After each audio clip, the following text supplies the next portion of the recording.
Hello everybody, Manithral here, and welcome to the weekly update video for RS3. Now this week we see Zamorak, Lord of Chaos's brand new elite dungeon, with the final boss of it being Zamorak himself.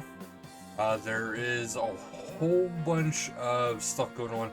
So of course you got story mode if you just want to experience the story of it, which has a 90% damage reduction and safe death, all the way up to near unlimited enrage mode.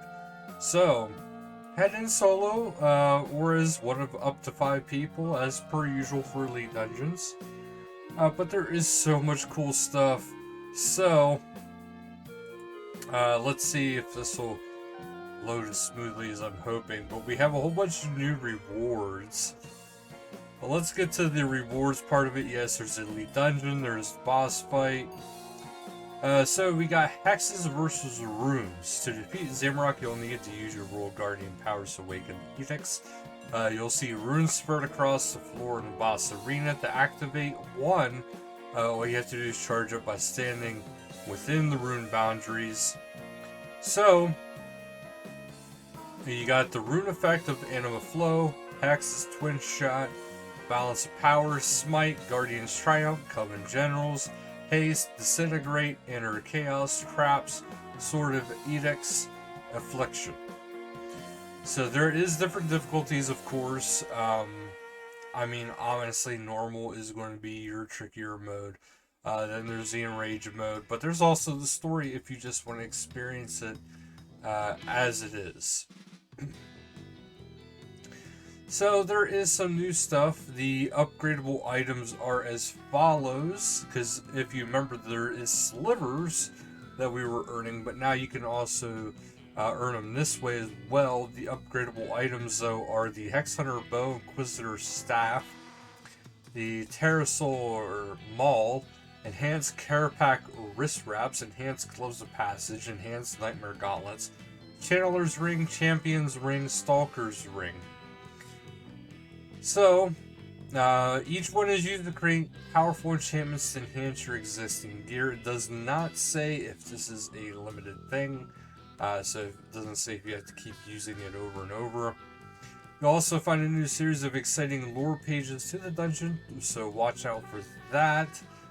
Up next, though, is the actual items themselves. We have the Bow of the Last Guardian up first. So, this is a tier 95 bow.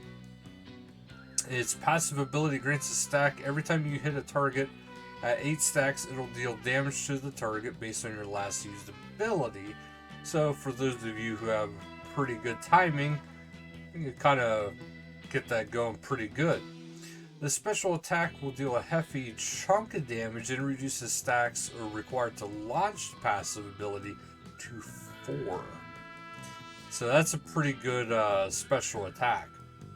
Lastly, they have on a good authority that the Bow of the Last Guardian can be dyed. So all the dyes that are currently out there, you can use those and get a brand new look to the bow already.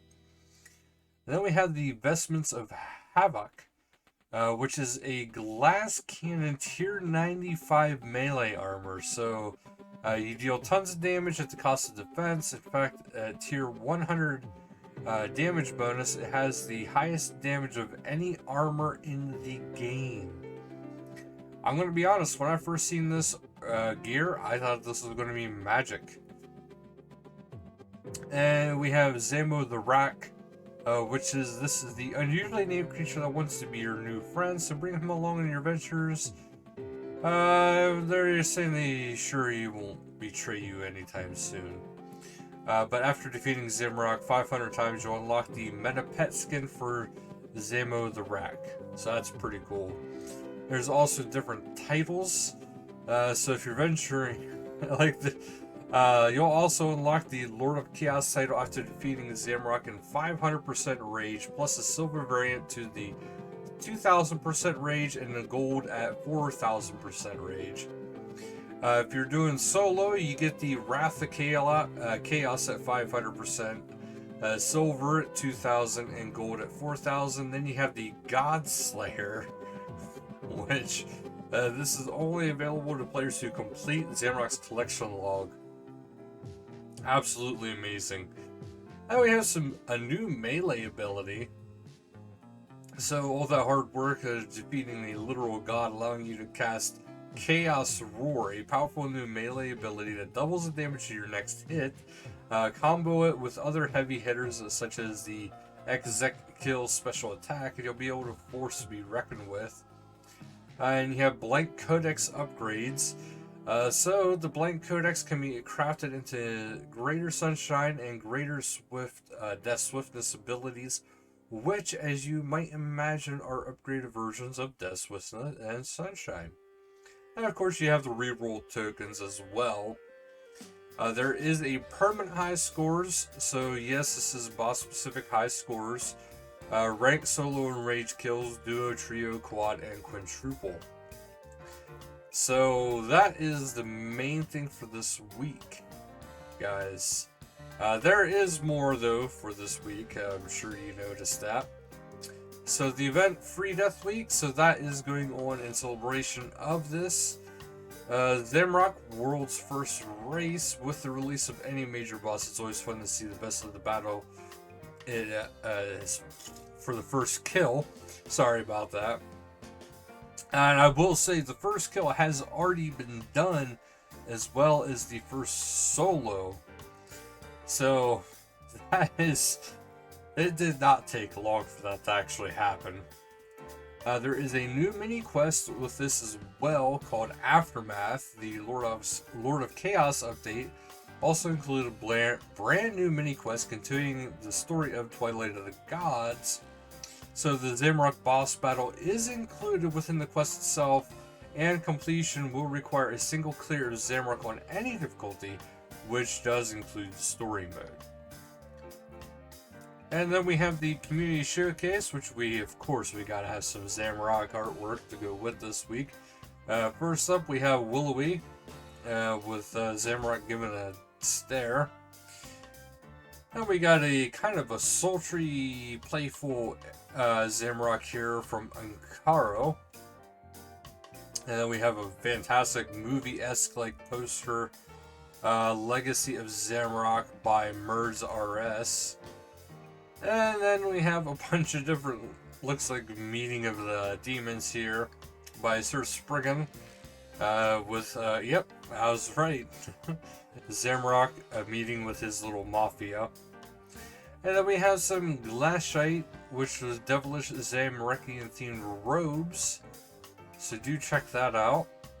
And we have some screenshots from the beach.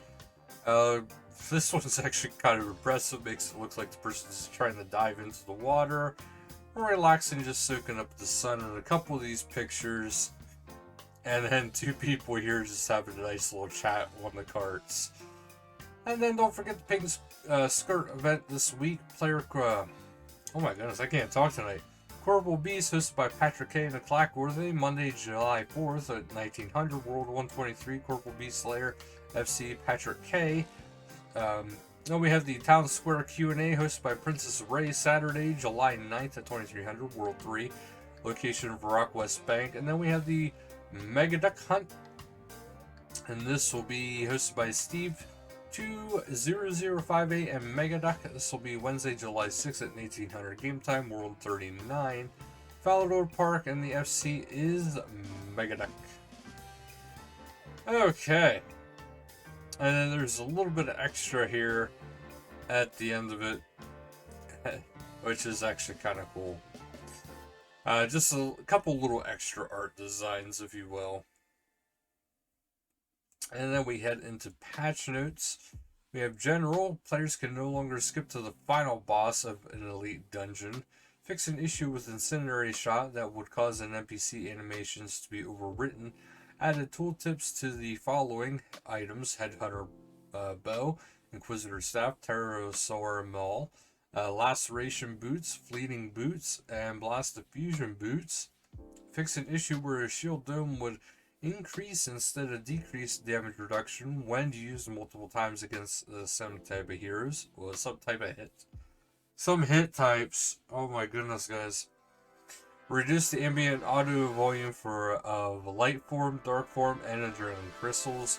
Rounded the edges of adrenaline player headbar. Twilight of the Gods. A colorblind mode has been added to the ritual puzzle, as well as the check rune option for the ritual puzzle now outputs the position of the rune. At the beach, the game no longer crashes when the player participates in the rock pool activity, with the XP boosting cocktail active. And then another one for the beach. Fix a script error that occurred during a fight with Claudia while the player had Pernix Quiver equipped. Yak Track is now possible to increment skill and kill process with all beach activities, and reduce the consumption rate of Dino Arrow variants to 1 and 3 for each hit.